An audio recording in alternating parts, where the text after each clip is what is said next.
L'une des compétences les plus importantes à développer dans une société capitaliste est l'art de savoir épargner. Et c'est d'autant plus difficile que dans une société capitaliste, tout est poussé vers la consommation. On est bombardé de publicités, on est bombardé de stars à la télévision qui nous donnent l'impression que pour réussir, il faut être habillé comme elle et dépenser beaucoup d'argent. Donc du coup, dans ce flot-là de pression, il est très difficile de savoir épargner de l'argent. Et pourtant, en ayant vécu dans cette ambiance-là, comme plusieurs d'entre nous, je suis parvenu à épargner des sommes plutôt conséquentes. À plusieurs reprises, je me suis retrouvé à plus de 100 000 euros d'épargne sur mon compte bancaire. Alors, comment est-ce que j'ai pu réaliser ça? Eh bien, c'est assez simple en fait. Dans cette vidéo, je vais te partager 5 techniques que tu peux appliquer toi-même à ta gestion des finances et qui vont te permettre d'épargner beaucoup d'argent, même si aujourd'hui, tu as un faible revenu. Reste donc jusqu'à la fin pour apprendre ces 5 techniques-là qui vont, dès aujourd'hui, révolutionner tes finances.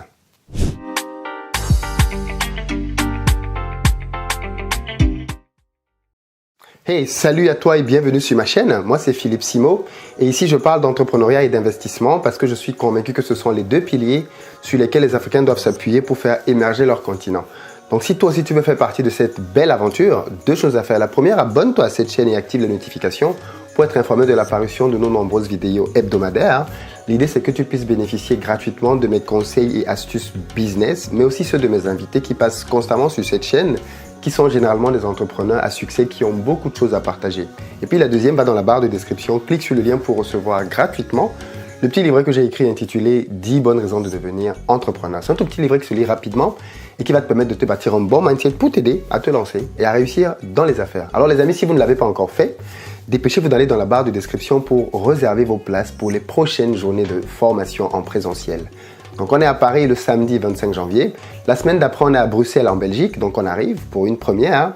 Et ensuite, on repart vers l'Afrique pour faire 3 dates. La première, c'est à Douala, le samedi 8 février. Ensuite, Abidjan, le samedi 22 février. Et on termine avec Dakar, le samedi 14 février. Alors, il va être question pour chacune de ces journées-là de te donner des clés, des techniques, des stratégies que tu peux appliquer à tes propres business ou même lancer un business si tu ne l'as pas encore fait afin de gagner davantage d'argent. Alors, je te disais en début de vidéo que je me suis rendu compte au fil des années combien il était difficile d'épargner. Et pourtant, perso, j'ai simplement appliqué un conseil de mon père qui m'avait dit « Mais Philippe, quand tu as terminé tes études, maintiens ton rythme de vie étudiant pendant au moins 1 an. » En réalité, je l'ai fait pendant plus de 5 ans. Ça m'a permis de me bâtir mon premier gros capital qui était à peu près de 60 et quelques milliers d'euros avec lequel j'ai commencé à me lancer dans les affaires. Mais bien évidemment, j'ai conservé cette habitude-là et ce qui a fait que par la suite, quand j'ai commencé à gagner davantage d'argent, j'ai continué d'épargner beaucoup d'argent. Et donc, c'est ce qui a fait que très rapidement, j'ai pu franchir la barre symbolique des 100 000 euros d'épargne. Bon, bien évidemment, le but, c'est pas de faire dormir de l'argent dans une épargne. Par la suite, j'en ai ressorti pour continuer à l'investir dans d'autres business. Mais même jusqu'aujourd'hui, je continue d'épargner beaucoup d'argent parce que l'épargne est la base de l'enrichissement. Il se trouve que beaucoup de gens ont du mal à épargner. Et donc, j'ai pris le temps de réfléchir pour comprendre quels principes réellement je mettais en œuvre et qui me permettaient de pouvoir épargner autant d'argent. Et donc, dans cette vidéo, je me propose de partager avec toi 5 d'entre eux. Ce ne sont pas les seuls, il y en a d'autres. Et si cette vidéo a du succès, que tu l'aimes, tu la partages parce que tu veux que d'autres personnes aussi apprennent à épargner de l'argent et qu'elle est beaucoup regardée, eh bien, je ferai une 2e partie. Donc, n'hésite pas à mettre des j'aime et à mettre des commentaires pour que je comprenne que c'est une vidéo qui t'a vraiment plu et aider. Alors sans plus tarder, la première source d'épargne, la première stratégie que j'ai appliquée consistait à réduire drastiquement mon loyer. Alors il se trouve que le loyer est clairement, je pense, pour beaucoup d'entre nous, la dépense la plus importante dans le mois. Et donc il faut la regarder de très près. Une règle de base dit que ton loyer ne doit pas te prendre plus de 30, maximum 35% de tes revenus. Alors aujourd'hui, par exemple, est-ce que tu peux faire le calcul très simplement et vérifier où est-ce que tu en es? Si tu touches par exemple 2 000 euros, eh bien, tu ne dois pas avoir un loyer qui te prend plus de 650 euros à peu près. Tu vois, si tu as déjà un loyer un peu plus de 650 euros, normalement, tu n'es plus bien. Il faut que tu puisses revoir ton loyer. Alors, il y a 2 possibilités, bien évidemment, au niveau du loyer. Soit tu es propriétaire et tu rembourses un crédit, soit tu es locataire et tu paies un loyer tous les mois. Dans tous les cas, dans les 2 cas de figure, la règle doit être la même. D'ailleurs, une banque, normalement, ne te prête pas d'argent si tes revenus dans ton foyer ne sont pas à maximum 33% de ce que tu veux prêter pour pouvoir acheter ton bien tous les mois. C'est un indicateur déjà. Mais moi, je pars du principe qu'il faut aller même au-delà de ça. Pour te donner un exemple très simple, quand moi j'ai commencé quand je suis arrivé en Île-de-France, parce que j'ai fait mes études en région Champagne-Ardenne en fait, Mais quand je suis arrivé en Île-de-France, j'ai commencé à habiter d'abord dans une résidence étudiante dans laquelle je payais un loyer à 300 et quelques d'euros. Je ne sais plus si c'était 320 ou 60, 70, je ne sais plus. En tout cas, je crois que c'était 320 au départ, mais ça allait en augmentant tous les ans. Et quand je partais de là, je pense qu'on était à 370 euros. Donc j'avais 370 euros de loyer tous les mois, mais j'avais à la base un revenu de stagiaire de 1200 euros. Donc ça veut dire qu'en fait mon loyer était respecté à peu près les proportions, puisque justement dans les 1200 euros, je payais un peu plus de 30%, c'est-à-dire 300 euros de loyer dans mon budget de 1200 euros de stagiaire. Et bien il se trouve qu'après mon stage, j'ai trouvé derrière un boulot. Et une fois que j'ai commencé avec ce boulot-là, mes revenus n'étaient plus donc de 1200, ils étaient d'abord de 2000 euros pendant 6 mois, parce que mon premier job pendant 6 mois en tant qu'ingénieur me payait 2000 euros net, 32 000 euros bruts par an. Et ensuite, 6 mois après, j'ai changé de boîte et je suis passé à 2200 euros. Et dans cette nouvelle boîte-là, j'y suis resté pendant quelques années. Je suis passé de 2200, je pense, à 2500 ou 2600 euros. Et par la suite, j'ai démissionné complètement et je me suis passé dans un autre système où je me suis maintenant mis à mon propre compte. J'ai créé mon propre cabinet et là, effectivement, je suis passé à plus de 10 000 euros. Mais dans tous les cas, malgré tous ces échelons, je suis resté dans le même appartement qui me coûtait, dans la même chambre, en fait, en réalité, qui faisait 16 mètres carrés et qui me coûtait à l'époque 300 et quelques d'euros. Je ne sais pas si tu vois un peu la puissance que tout cela m'a permis de pouvoir générer comme épargne. Parce qu'à la base, j'ai maintenu mon loyer très bas.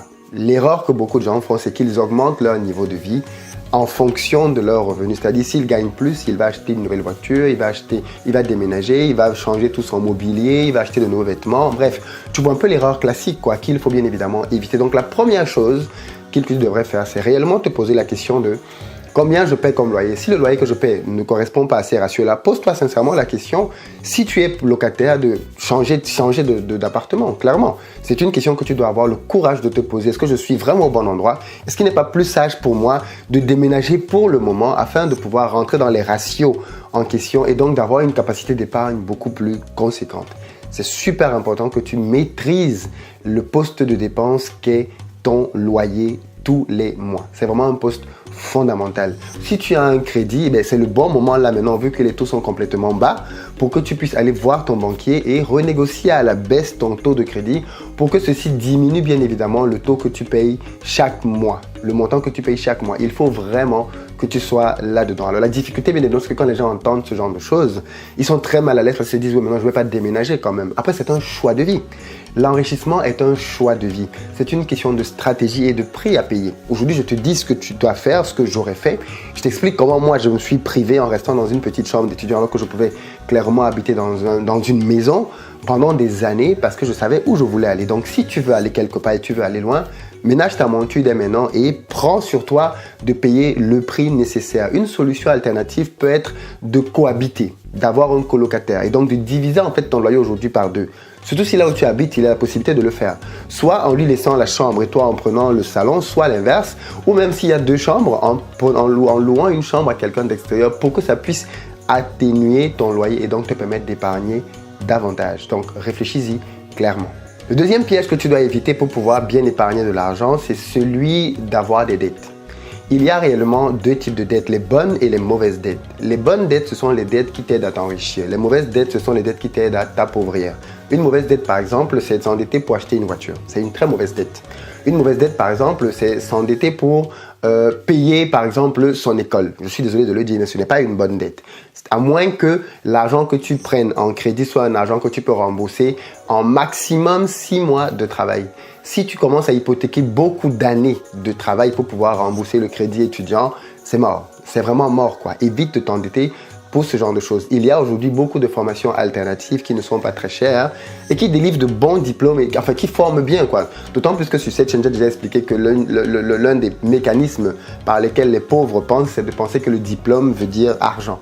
Or, la vie nous démontre bien aujourd'hui que beaucoup de gens gagnent beaucoup d'argent sans avoir besoin d'un diplôme spécifique. Il y a des gens qui ont fait des écoles beaucoup plus prestigieuses que moi, Polytechnique, MIT, Harvard, même si tu veux, mais qui ne gagnent pas ce que je gagne.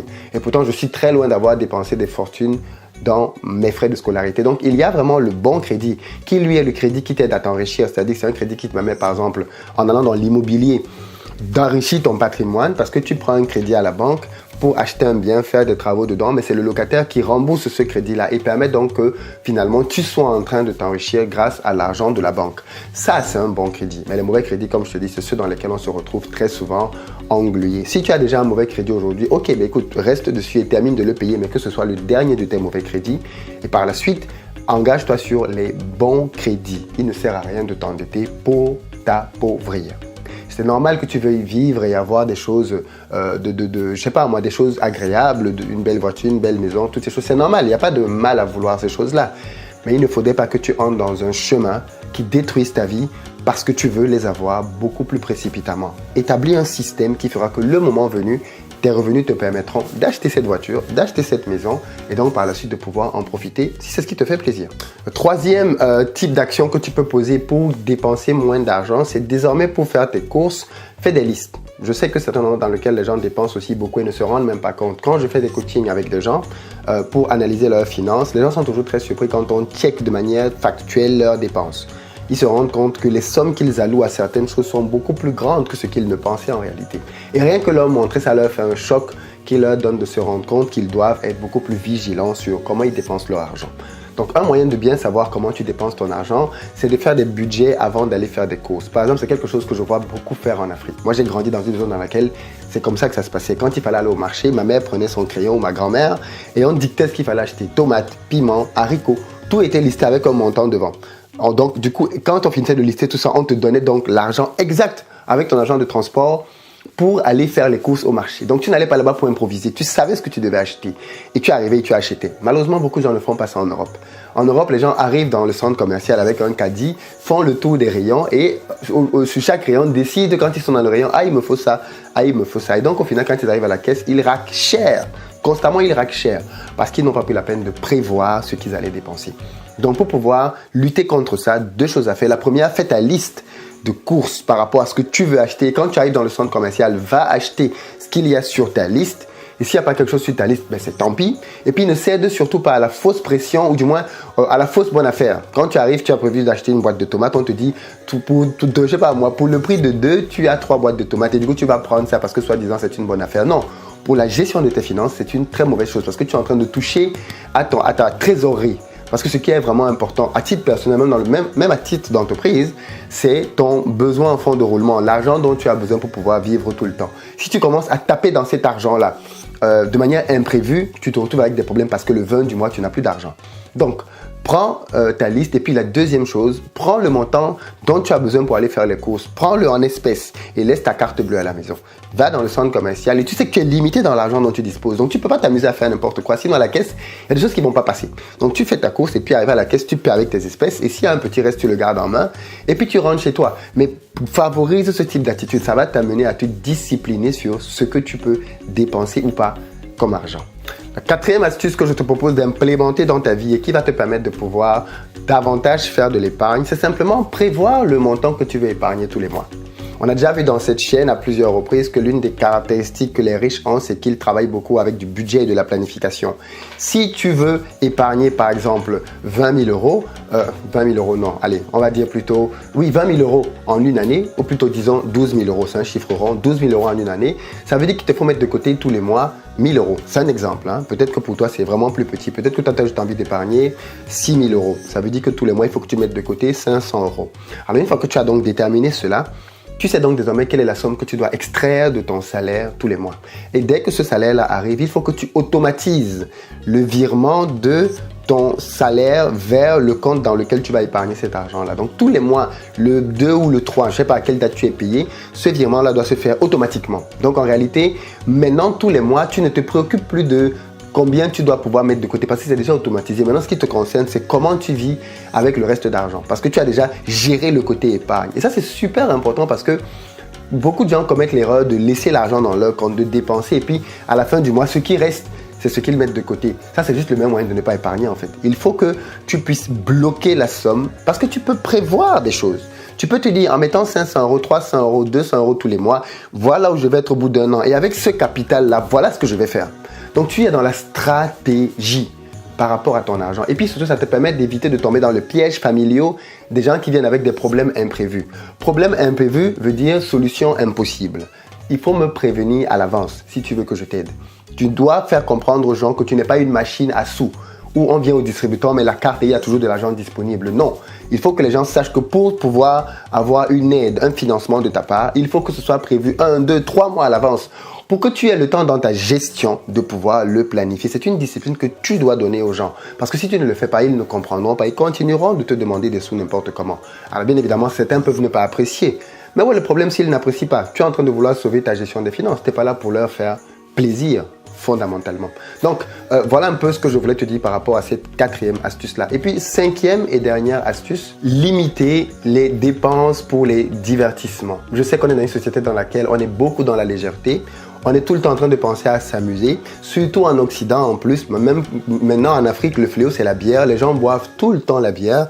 Sortis d'école, boire la bière. Sortis du travail, boire de la bière. Donc, il y a tout le temps cette notion de boire de la bière. Un autre délit pour les jeunes, c'est les boîtes de nuit. Tous les week-ends en soirée, ainsi de suite. J'aime bien souvent le dire pour que vous vous rendiez bien compte du prix à payer. Depuis que je suis en France, ça fait plus de 12-13 ans maintenant, je n'ai jamais mis mes pieds dans un club. Jamais, au grand jamais. La dernière fois que j'ai mis mes pieds en boîte de nuit, je pense que j'étais adolescent. Oui, je devais avoir autour de 20 ans peut-être. Donc on parle de quelque chose qui a eu lieu il y a bien plus que 10 ans. Je n'y suis plus jamais allé. Je n'ai plus jamais mis mes pieds dans ce genre d'établissement-là. Ça ne veut pas dire que je ne me distrais pas. Au contraire, je pense que je suis quelqu'un qui passe d'ailleurs du temps à s'amuser. Dans le foot, dans la course, dans la natation, dans beaucoup d'autres choses qui me font plaisir.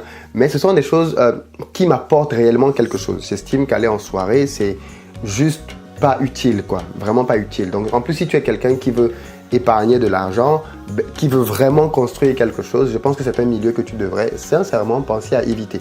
Donc les soirées, c'est quelque chose pour lequel moi j'ai mis complètement de côté. Et autre type de dépense, c'est le shopping. C'est les gens qui, notamment nos sœurs, qui passent beaucoup de temps à acheter des mèches super chères. J'ai vu qu'il y avait des mèches qui coûtaient plus de 300 €, des perruques qui coûtaient dans les 500 €. Ok, d'accord, pourquoi pas, mais est-ce que c'est planifié? Est-ce que c'est planifié dans tes dépenses? Si c'est pas planifié, il faut le mettre de côté. Et en plus, il faudrait vraiment que tu puisses te dire que ce genre de choses-là ne sont pas des choses indispensables. Il y a bien évidemment là, dans ces 5 techniques que je viens de te donner, beaucoup de travail à faire. Je veux que tu me dises, toi justement, dans les commentaires, laquelle de ces 5-là te parle le plus, avec laquelle tu as peut-être plus de mal, ou alors laquelle tu peux implémenter très rapidement dans ta vie aujourd'hui. L'idée, c'est que je sache comment adapter la prochaine vidéo. Parce que si cette vidéo est vraiment regardée, si tu la partages vraiment, je continuerai à te partager mes stratégies que j'applique pour continuer d'épargner beaucoup d'argent. Tu sauras comment je fais pour pouvoir mettre davantage d'argent de côté. Mais bien évidemment, pour cela, il faut que tu me dises, toi, en retour, que ça t'intéresse vraiment que je fasse d'autres vidéos comme celle-ci où je te donne des techniques pour épargner de l'argent, mettre de l'argent de côté. Alors, merci beaucoup d'avoir regardé la vidéo. Partage-la comme d'habitude. Tu me laisses un commentaire pour répondre à la question que je t'ai posée. Et puis, je te dis à très bientôt sur la chaîne.